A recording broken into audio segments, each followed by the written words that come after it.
ఉన్నాం. కానీ దేవుని ప్రేమించిన వారు కొద్దిమందిగా ఉన్నారు.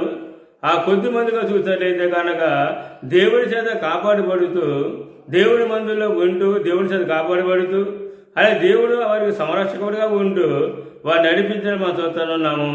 దేవుడు వారిని అరచేతులు పెట్టుకొని వారి చుట్టూ కంచె వేసి ఏ విధమైన కీడు లేకుండా తప్పించేయండి గొప్ప దేవుడిగా మనం చూస్తున్నాం.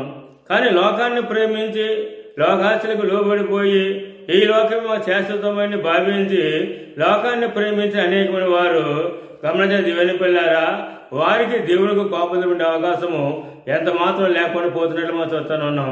కాబట్టి దేవుని యందు విశ్వాసం ఉంచిన వారితో మాట్లాడుతూ మరి దేవుడిని మీరు ప్రేమించండి, మరి దేవుడు మిమ్మల్ని కాపాడుతాడని ఇక్కడ భక్తుడు చెప్తూనే ఉన్నాడు.